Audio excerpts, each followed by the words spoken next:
Welcome back ಮೇಘನಾ YouTube channel. ಇನ್ನೂ ನಮ್ಮ ಚಾನಲ್ ಯಾರು ಸಬ್ಸ್ಕ್ರೈಬ್ ಮಾಡಿಲ್ಲ, ಬೇಗ ಸಬ್ಸ್ಕ್ರೈಬ್ ಮಾಡ್ಕೊಳ್ಳಿ. ಹಾಗೆ ನನ್ನ ಇನ್ಸ್ಟಾಗ್ರಾಮ್ದಲ್ಲಿ 10K ಆಗಿದೆ. ಎಲ್ಲ ನಿಮ್ಮ ದಯವಲ್ಲ. ನೀವಿನ್ನು ಯೂಟ್ಯೂಬಲ್ಲಿ ಇದೇ ಥರ ನಮಗೆ ಸಪೋರ್ಟ್ ಮಾಡಿ ಅಂತ ಕೇಳ್ಕೊತಾ ಇದ್ದೀನಿ. ಇನ್ನು ಇವತ್ತು ನಾಳೆ ಗುರು ಪೌರ್ಣಮಿ ಇರೋದು ಕಾರಣದಿಂದ ನನ್ನ ಮನೆಯಲ್ಲಿ ಎಲ್ಲ ಸ್ವಚ್ಛ ಮಾಡಿಬಿಟ್ಟು ಮನೆ ಹೊರಗಡೆ ಎಲ್ಲ ರಂಗೋಲಿ ಎಲ್ಲ ಹಾಕ್ಬಿಟ್ಟು, ಇನ್ನು ಟೈಮ್ ಆಗಿಬಿಡುತ್ತೆ ಅಂತೇಳ್ಬಿಟ್ಟು ಟ್ರೈನ್ಗೆ 8:15ಗೆಲ್ಲ ನಮಗೆ ಟ್ರೈನ್ ಇತ್ತು. ಫ್ರೀ ಬುಕ್ಕಿಂಗ್ ಮಾಡೋಕ್ಕೆ ಹೋಗಿದ್ರು. ಒಂದು ವಾರದಿಂದ ಟ್ರೈ ಮಾಡ್ತಾಯಿದ್ರಿ. ನಮಗೆಲ್ಲೂ ಪೆಂಡಿಂಗ್ ಅಂತ ಆಲ್ರೆಡಿ ಫುಲ್ ಆಗಿದೆ ಅಂತಲೇ ತೋರಿಸ್ತಾ ಇತ್ತು. ಇನ್ನು ಅದರಿಂದ ನಾವು ಶಿರ್ಡಿ ಸಾಯಿ ಎಕ್ಸ್ಪ್ರೆಸ್ದು ಟ್ರೈನ್ ಇತ್ತು, ಅದಕ್ಕೆ ನಾವು ಹತ್ತಿದ್ವಿ. ಅದರಲ್ಲಿ ನಮಗೆ ಫುಲ್ ರಶ್ ಇರುತ್ತೆ ಅಂದ್ಕೊಂಡ್ರಿ. ಎಲ್ಲ ರಾಯರ ಕೃಪೆಯಿಂದ ನಮಗೆಲ್ಲ ಫ್ರೀಯಾಗಿ ಆರಾಮಾಗಿ ಸೀಟ್ ಸಿಕ್ತು. ನಮ್ಮ ಮಕ್ಕಳು ಕರ್ಕೊಂಡು ಆರಾಮಾಗಿ ಮಂತ್ರಾಲಯಕ್ಕೆ ರೀಚ್ ಆದ್ವಿ. ಮಂತ್ರಾಲಯಕ್ಕೆ 11:10ಗೆಲ್ಲ ಬಂದುಬಿಟ್ರಿ ನಾವು. ಅಲ್ಲಿಂದ ಬರುವಾಗ ನಮಗೆ ಇನ್ನೂ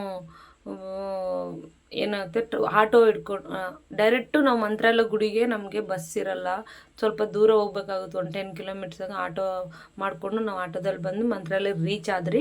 ಅಲ್ಲಿಂದ ಮಂತ್ರಾಲಯದಲ್ಲಿ ನಾವು ಪ್ರೀ ಬುಕ್ಕಿಂಗ್ ಮಾಡ್ಕೊಳಕ್ಕಂತ ಹೋದರೆ ಅಲ್ಲಿ ಒಂದು ವಾರದಿಂದ ನೋಡಿ ಅಲ್ಲಿ ಆಲ್ರೆಡಿ ಫುಲ್ ಆಗಿಬಿಟ್ಟು, ಮತ್ತು ಇಲ್ಲಿ ಬಂದು ಏನಾದ್ರು ರೂಮ್ ಸರ್ಚ್ ಮಾಡಿದ್ರೆ ಫುಲ್ಲಾಗಿದ್ದು ಹೋಟೆಲಲ್ಲಿ ಅಲ್ಲಿ ಕೇಳೋಕೆ ಹೋದರೆ 3,500, 4,000, 5,000 ಮೇಲೇ ಕೇಳ್ತಾಯಿದ್ರು, ಚಾರ್ಜ್ ಆಗ್ತಾಯಿದ್ರು. ಇನ್ನು ಅವೆಲ್ಲ ಆಗೋ ಕೆಲಸ ಅಲ್ಲ ಅಂತೇಳ್ಬಿಟ್ಟು ಬೆಳಗ್ಗೆ ನೈಟ್ ಒಂದೇ ಅಲ್ವಾ ನಾವಿರೋದು, ಅಷ್ಟೊಂದು ಏನಕ್ಕೆ ಅಂತೇಳ್ಬಿಟ್ಟು ನಾವು ರಾಯರ ಸನ್ನಿಧಿಯಲ್ಲಿ ನಾವು ಮಲ್ಕೊಳ್ಳಲ್ಲ ಅಂತೇಳ್ಬಿಟ್ಟು ಅಲ್ಲಿಗೆ ಬಂದು ಸ್ಟೇ ಆದ್ರಿ. ನಾವು ಬರೋಷ್ಟ್ರೊಳಗೆ ಆಲ್ರೆಡಿ ತುಂಬ ಸಾವಿರಾರು ಭಕ್ತಾದಿಗಳು ಬಂದು ಸ್ಟೇ ಆಗಿಬಿಟ್ಟಿದ್ರು. ನಮಗೆ ಫಸ್ಟ್ ಟೈಮ್ ಈ ಎಕ್ಸ್ಪೀರಿಯೆನ್ಸ್ ಆಗ್ತಾ ಇರೋದು. ನಾವು ಏನೋ ಅಂದ್ಕೊಂಡಿದ್ರೆ ತುಂಬ ಚೆನ್ನಾಗಿರುತ್ತೆ. ರಾಯರ ಸನ್ನಿಧಿಯಲ್ಲಿ ನಿದ್ದೆ ಮಾಡಬೇಕು ಅಂದ್ಕೊಂಡಿರೋರು ಆರಾಮಾಗಿ ಬಂದು ಮಾಡ್ಕೋಬೋದು, ಯಾವುದೇ ಪ್ರಾಬ್ಲಮ್ ಇರಲ್ಲ.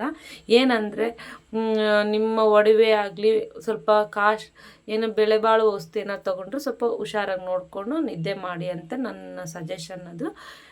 ಇದು ರಾತ್ರಿ 12 ಗಂಟೆ ಟೈಮ್, 11:15, 12 ಗಂಟೆ ಟೈಮಲ್ಲಿ ನಾನು ಇನ್ಸ್ಟಾಗ್ರಾಮ್ ಲೈವಲ್ಲಿ ಕೂಡ ನಾನು ವೀಡಿಯೋ ಅಪ್ಲೋಡ್ ಮಾಡಿದ್ದೀನಿ. ಈಗಿನ ಪರಿಸ್ಥಿತಿ ಯಾವ ಥರ ಇದೆ ಅಂತಲ್ಲಿ ಸ್ವಲ್ಪ ಜನ ಗೊತ್ತಾಗಲಿ ನೋಡಲಿ ಅಂತೇಳ್ಬಿಟ್ಟು ನಾನು ಬೆಳಿಗ್ಗೆ ಟೈಮಲ್ಲೂ ಕೂಡ ನಾನು ರಾಯರ ದರ್ಶನ ಆದಮೇಲೆ ಕೂಡ ಒಂದು ವೀಡಿಯೋ ಮಾಡಿ ಹಾಕಿದ್ದೀನಿ. ಲಾಸ್ಟಲ್ಲಿ ನಿಮಗೆ ತೋರಿಸ್ತೀನಿ, ಅದು ಕೂಡ ಲೈವಲ್ಲಿ ಎಲ್ಲರೂ ರಾಯರ ದರ್ಶನ ಮಾಡಲಿ ಡೈರೆಕ್ಟು ಅಂತೇಳ್ಬಿಟ್ಟು ಲೈವಲ್ಲಿ ವೀಡಿಯೋ ಹಾಕಿದ್ದೆ ನಾನು. ಇದು ನಾನು ರಾತ್ರಿಯೆಲ್ಲ ಹೋಗಿ ಅಲ್ಲಿ ಸ್ಟೇ ಆದರೆ ನಮ್ಮ ಹಸ್ಬೆಂಡು ನಮ್ಮ ಮಕ್ಕಳೇನೋ ಒಂದು 1 ಅವರನ್ನು ನಿದ್ದೆ ಮಾಡಿದ್ರು. ನಾನು 1 ಅವರೆಲ್ಲ 5 ನಿಮಿಷ ಕೂಡ ನಿದ್ದೆನೇ ಮಾಡಿಲ್ಲ. ನಾನು ಎಲ್ಲರನ್ನೂ ಭಕ್ತಾದಿಗಳು ಇಷ್ಟು ಜನ ಬರ್ತಾರೆ ಯಾವ ಥರ ಏನು ಅಂತ ಸುಮ್ಮನೆ ನೋಡ್ಕೊಂಡು ಕುತ್ಕೊಂಡಿದ್ದೆ, ವೀಡಿಯೋ ಅದು ಇದು ಮಾಡ್ಕೊಂಡ್ಬಿಟ್ಟು. ಇನ್ನು ರಾತ್ರಿ 1:10 ನಾವು ಸ್ನಾನ ಮಾಡೋಕ್ಕೆ ನಮ್ಮ ಪಕ್ಕದಾಗಿರೋರೆಲ್ಲ ಹೊರಟರು. ನಾನು ಹೋದ್ರೂ ಚೆನ್ನಾಗಿರುತ್ತೆ, ನಾನು ಒಬ್ಬಳೇ ಬರಲ್ವಾ ಗರ್ಲ್ ಅಂತೇಳ್ಬಿಟ್ಟು. ಇನ್ನು ನಮ್ಮ ಪಕ್ಕದಾಗಿರೋ ಬೇರೆ ಊರಿಂದೆಲ್ಲ ಬಂದಿರಲ್ಲ ಹೆಣ್ಮಕ್ಳೆಲ್ಲ ಅಲ್ಲಿ ನದಿಯಲ್ಲಿ ಹೋಗ್ಬಿಟ್ಟು ಸ್ನಾನ ಮಾಡಿಬಿಟ್ಟು ಬರೋಣ. ಮತ್ತು ಬೆಳಗ್ಗೆ 3 ಗಂಟೆಗೆಲ್ಲ ಫುಲ್ ಕ್ಯೂ ಆಗಿಬಿಡುತ್ತೆ, ಅಷ್ಟೊಂದು ಜನ ಇರ್ತಾರೆ ಕ್ಯೂ ಲೈನಲ್ಲಿ ಅಂತ. ಬೇಗ ಹೋಗಿ ಸ್ನಾನ ಮಾಡಿ ಕುತ್ಕೊಳ್ಳೋಣ ದೇವ್ರ ದರ್ಶನಕ್ಕೆ ಅಂತೇಳ್ಬಿಟ್ಟು 1 ಗಂಟೆಗೆಲ್ಲ ನಾವು ನದಿ ಹತ್ರ ಹೋಗಿ ಸ್ನಾನ ಮಾಡ್ಕೊಂಡು ಅಷ್ಟೊಂದು ಜನ ಆಲ್ರೆಡಿ ಬಂದು ಸ್ವಲ್ಪ ದಿನ ನೋಡಿ ಎಲ್ಲ 4 ಗಂಟೆ 5 ಗಂಟೆ ಆಲ್ರೆಡಿ 2 ಗಂಟೆ ಒಳಗಡೆ ನಾವೇ ಬೇಗ ಇಟ್ಬಿಟ್ಟು ಫಸ್ಟಲ್ಲೇ ಕುತ್ಕೊಬಿಟ್ಟಿದ್ವಿ. ಫಸ್ಟಲ್ಲಿ ಕುತ್ಕೊಂಡು ಲಾಸ್ಟಲ್ಲಿ ದರ್ಶನ ಆಗಿತ್ತು ಅನ್ನೋ ಥರ ನಾವು ಕೂತ್ಕೊಂಡ್ರೆ ನಮಗೆ ದರ್ಶನ ಮಾಡೋಕ್ಕೆ ಬಿಟ್ಟಿದ್ದೆ ನಮ್ಗೆ 6:15, 6:20 ಒಳಗಡೆ ಬಿಟ್ಟಿದ್ದು. ರಾತ್ರಿ ಎಲ್ಲ ಕೂತ್ಕೊಂಡು ಅಲ್ಲೇ ಇದ್ದರೆ ಲೈವಲ್ಲಿ ತುಂಬ ಜನ ನೋಡಿರಲ್ಲ, ಬರೋಕ್ಕಾಗ್ದಿರೋರಲ್ಲ, ಅವ್ರು ಕೂಡ ರಾಯರ ದರ್ಶನ ಮಾಡಲಿ ಅಂತೇಳ್ಬಿಟ್ಟು ನಾನು ಇನ್ಸ್ಟಾಗ್ರಾಮ್ ಲೈವಲ್ಲಿ ಕೂಡ ರಾಯರ ದರ್ಶನ ಪೂಜೆ ಮಾಡೋದೆಲ್ಲ ನಿಮಗೆ ಲೈವಲ್ಲಿ ತೋರಿಸಿದ್ದೀನಿ. ಇದು ನಾನು ಯೂಟ್ಯೂಬ್ ಬ್ಲಾಗಲ್ಲಿ ಕೂಡ ತುಂಬ ಜನ ಗುರು ಪೌರ್ಣಮಿ ದಿನ ಯಾವ ಥರ ಇತ್ತು ಅಲ್ಲಿ ಅನ್ನೋದು ಸ್ವಲ್ಪ ಜನ ಗೊತ್ತಾಗಲಿ ಅಂತೇಳ್ಬಿಟ್ಟು ನಾನು ಆ ವಿಡಿಯೋನ ನಿಮಗೆ ಯೂಟ್ಯೂಬಲ್ಲಿ ಕೂಡ ನಿಮಗೆ ಅಪ್ಲೋಡ್ ಮಾಡ್ತಾಯಿದ್ದೀನಿ. ಯಾರೆಲ್ಲ ಬಂದಿಲ್ಲ ಅವರೆಲ್ಲ ನೀವು ಇಲ್ಲೇ ರಾಯರನ್ನ ಮನಸ್ಸಲ್ಲಿ ನೆನೆಸ್ಕೊಂಡು ನಮಸ್ಕಾರ ಹಾಕ್ಕೋಬೋದು. ಎಲ್ಲರಿಗೂ ಒಳ್ಳೆಯದಾಗುತ್ತೆ. ಒಳ್ಳೆ ಮನಸ್ಸಿಂದ ನೀವು ಏನಾರು ಅಂದ್ಕೊಳ್ರಿ, ರಾಯರು ನಿಮ್ಗೆ ಒಳ್ಳೆಯದೇ ಆಗುತ್ತೆ. ಇಷ್ಟು ದಿನ ರಾಯರು ನಂಬಿದಾಗಿಂದ ನನಗೆ ಒಳ್ಳೆಯದೇ ಆಗ್ತಾ ಬರ್ತಾಯಿದೆ. ಆದ್ದರಿಂದ ಇನ್ನೊಂದು ತುಂಬ ದೂರದಿಂದ ಬಂದು ರಾಯರು ನೋಡ್ಕೊಂಡು ಹೋಗ್ತೀರ. ನಮ್ಮೂರಿಂದ ನಮಗೆ 2 ಅವರ್ಸ್ ಜರ್ನಿ ಅಷ್ಟೇ. ನಾನು ಯಾಕೆ ಹೋಗ್ಬಾರ್ದು, ನಾನು ಯಾಕೆ ರಾಯರನ್ನ ನಂಬಬಾರ್ದು ಅಂದ್ಕೊಂಡು ನಾನು ನಂಬಿದಾಗಿಂದ ರಾಯರು ನನ್ನ ಕೈ ಬಿಟ್ಟಿಲ್ಲ. ಹಾಗೆ ನಾನು ಏನೇನು ಅಂದ್ಕೊಂಡಿದ್ದೆ ಅದೆಲ್ಲ ಆಗ್ತಾನೇ ಇದೆ, ಎಲ್ಲ ರಾಯರ ದಯೆಯಿಂದ. ನೀವು ನಂಬಿ, ನಿಮಗೂ ಒಳ್ಳೆಯದಾಗುತ್ತೆ ಅಂತೇಳಿ ನಾನು ಸಜೆಷನ್ ಕೊಡೋಕೆ ಇಷ್ಟಪಡ್ತೀನಿ. ಇನ್ನೊಂದು ಏಜ್ ಪರ್ಸನ್ ಬರೋಕ್ಕೆ ಹೋಗ್ಬೇಡ್ರಿ. ಫಸ್ಟ್ ಆಫ್ ಆಲು ದರ್ಶನ ಮಾಡುವಾಗ ಫುಲ್ ತುಳ್ದಾಕ್ಬಿಟ್ರು. ನನ್ನ ಮಗಳಾದರೆ ಮಿಸ್ ಆಗಿಬಿಟ್ಟಿಲ್ಲ, ನನಗೆ ಎಲ್ಲಿ ತುಳ್ದಾಕ್ಬಿಟ್ರು ಅಂತೇಳ್ಬಿಟ್ಟು ನಾನು ಹತ್ಕೊಂಡು ನಿಂತ್ಕೊಂಡಿದ್ದೆ ಅಲ್ಲಿ ಪಕ್ಕಕ್ಕೆ ಹೋಗ್ಬಿಟ್ಟು. ಇನ್ನು ನನ್ನ ಮಗಳು ಮುಂದಕ್ಕ ಕೈ ಹಿಡ್ಕೊಂಡು ಬಂದ, ನನ್ನ ಕೈಯಿಂದ ಕಿತ್ತಾಕ್ಬಿಟ್ರು. ಯಾರು ಬಾಯ್ಸ್ ಅಷ್ಟೊಂದು ನುಗ್ಲಾಟ ಇತ್ತು ಒಳಗಡೆ ಎಂಟ್ರೆನ್ಸ್ಗೆ. ಅಷ್ಟೊಂದು ಜನ ಇದ್ದರು ದರ್ಶನ ಮಾಡುವಾಗ. ಇನ್ನು 6:15 6:20 ಒಳಗಡೆ ಬಿಟ್ಟಾಗ ನನಗೆ ನಮ್ಮ ಯಜಮಾನ್ರು ಎಲ್ಲ ಒಂದೇ ಹತ್ರ ಕುತ್ಕೊಂಡಾಗ ನಮಗೆ ಒಂಥರ ಅವಾಗೆಲ್ಲ ಒಂದು ಜೊತೆಗೆ ಹೋಗ್ಬಿಟ್ಟು ದರ್ಶನ ಮಾಡಿಕೊಂಡು ಆಚೆ ಬಂದ್ರಿ ನಾವು. ನನ್ನ ಮಗಳು ನೋಡ್ತಾ ಇದ್ರಿ ನೀವು ಯಾವಾಗ ಗೀರೆಲ್ಲ ಅವಳು ಕೂದಲೆಲ್ಲ ಕಿತ್ತಾಕ್ಬಿಟ್ಟಿದ್ರು. ಅಷ್ಟೊಂದು ಜನ ಅಂದರೆ ತಳ್ಳಿಬಿಡ್ತಾಯಿದ್ರು. 7% ಅಜ್ಜಿರಿಗೆಲ್ಲಾದರೂ ತುಳಿದು ಹಾಕ್ಬಿಟ್ರು. ಪಾಪ ನಾನು ಒಂದು ಸ್ವಲ್ಪ 2-3 ಅಜ್ಜಿನ ನಾನು ಕೈ ಹಿಡಿದು ಎಬ್ಬರಿಸು ಪಕ್ಕದಾಗ ಕುಂದಿರಿಸ್ಬಿಟ್ಟು ಅಲ್ಲಿ ಬೇರೆಯವ್ರ ಹತ್ರ ನೀರು ಹಿಡಿದು ಆ ಟೈಮಲ್ಲಿ ನೀರು ಕೂಡ ಬೀಸ್ಕೊಂಡು ಕುಡಿಸ್ಬಿಟ್ಟು ಯಾರು ತಂದಿಲ್ಲ, ಎಲ್ಲ ಲಗೇಜು ಜಾಗ ಯಾರೋ ಒಬ್ಬರು ತಂದಿರೋದು. ಅದರಲ್ಲೂ ಕೂಡ ದೇವ್ರ ಪುಣ್ಯ ಸ್ವಲ್ಪ ಜನಕ್ಕೆ ಸಿಕ್ಕಿರೋದು ನೀರು ಕೂಡ. ಅದು ಕೂಡ ತುಂಬ ಜನ.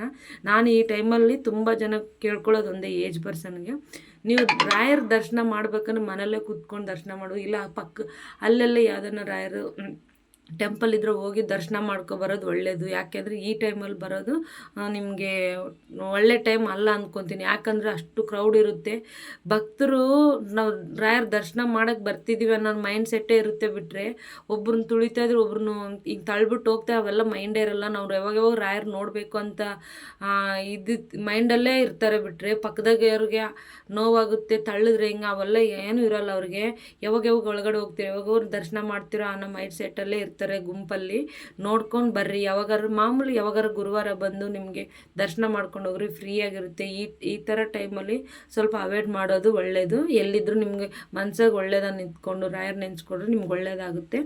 ಇನ್ನು ನಾವು ಆಚೆಯಿಂದ ಬಂದಮೇಲೆ ನನ್ನ ಮಗ ಎಲ್ಲೆಲ್ಲಿ ಹಸು ನೋಡ್ತಾ ಇದ್ದಾನೆ ಅಲ್ಲೆಲ್ಲ ಹೋಗಿ ಹಸುಗೂ ನಮಸ್ಕಾರ ಮಾಡ್ತಾನೆ.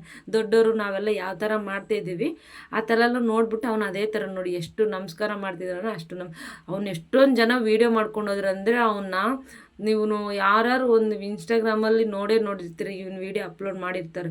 ಅಷ್ಟು ಚಿಕ್ಕ ಮಗು ಎಷ್ಟು ಚೆನ್ನಾಗಿ ಹೋಗಿ ನಮಸ್ಕಾರ ಆಗ್ತಿದ್ದಾರಲ್ಲ ಅನ್ನೋದು ಎಲ್ಲರೂ ವೀಡಿಯೋ ಮಾಡ್ತಾಯಿದ್ದಾರೆ, ಫೋಟೋ ತೆಗಿತಾ ಇದ್ದಾರೆ. ಅವ್ನು ಆಡ್ತಾ ಇರೋದೆಲ್ಲ ನಗ್ತಾ ಇದ್ದಾರೆ ತುಂಬ ಜನ. ಅಷ್ಟು ತೀಟ್ಲೆ ಮಾಡಿಕೊಂಡು ಅವ್ನ ಹಸು ಹತ್ರ ಆಟ ಆಡ್ಕೊಂಡು ನಮಸ್ಕಾರ ಆಗ್ತಾನೆ ಇದೆ. ಎಲ್ಲಿ ನೋಡ್ತಾನೆ ಅಲ್ಲಿ ಹಸುನು ನಮಸ್ಕಾರ ಮಾಡಿಕೊಂಡು. ಇನ್ನು ನಮಗೆ ಪ್ರಸಾದ ಇಸ್ಕೋಬೇಕಾಗಿತ್ತು. ನಮ್ಮ ಹಸ್ಬೆಂಡ್ ಹೋಗಿ ಕ್ಯೂ ಅಲ್ಲಿ ನಿಂತ್ಕೊಬಿಟ್ಟಿದ್ದಾರೆ. ಅಷ್ಟೊಂದು ಜನ ಅಂದರೆ ತುಂಬ ಜನ ಇದ್ದರು. ಅಲ್ಲೇ 2 hours ಆಗೋಯ್ತು ನಮಗೆ. ಇನ್ನು ಟೈಮ್ ಆಗುತ್ತೆ ಟ್ರೈನಿಗೆ. ನಮಗೆ 10:30 10:45 ಟ್ರೈನ್ ಇತ್ತು ಮತ್ತು ರಿಟರ್ನ್ ಬರೋದಕ್ಕೆ. ಬೇಗ ನಾವು ನೈಟ್ ಅಲ್ವ ನೋಡಿದ್ದು ನಾವು ನದಿ ಹತ್ರ ಹೋಗಿದ್ದು. ನಾವು ಹೋಗಿಲ್ಲ, ದರ್ಶನ ಎಲ್ಲ ಮಾಡ್ಕೊಂಡು 8:30 ನಾವು ಅಲ್ಲಿ ಹೋದ್ರಿ. 8:30 ಏನೋ ಸಮಥಿಂಗ್ ಆಗಿತ್ತು. ಆ ಟೈಮಲ್ಲಿ ಅಲ್ಲಿ ಹೋಗಿ ವೀಡಿಯೋ ಎಲ್ಲ ಮಾಡೋಣ ಅಂದ್ಕೊಂಡು ಹೋದರೆ ಅಲ್ಲಿ ನಮಗೆ ಫುಲ್ಲು ಟಯರ್ಡ್ ಆಗಿಬಿಟ್ಟಿದ್ದು. ಮಕ್ಕಳನ್ನೆಲ್ಲ ಹಿಡ್ಕೊಂಡು ನಮ್ಗೆ ಆಗೋದಿಲ್ಲ ಇದೆಲ್ಲ ಅಂತೇಳ್ಬಿಟ್ಟು ದೂರದಿಂದನೇ ನದಿನೆಲ್ಲ ಒಂದು ವೀಡಿಯೋ ಮಾಡಿಕೊಂಡು ನೀನು ಅಲ್ಲಿಂದ ಹೊರಟ್ರಿ. ಅಲ್ಲಿ ನಮ್ಮ ಮಗ ಹೋಗೋಣ ಅಂತ ತೋರಿಸ್ತಾ ಇದ್ದಾನೆ. ನಾನು ಬೇಡಪ್ಪ ನೆಕ್ಸ್ಟ್ ಸ್ಟೆಪ್ಪಾಗ ಬಂದಾಗ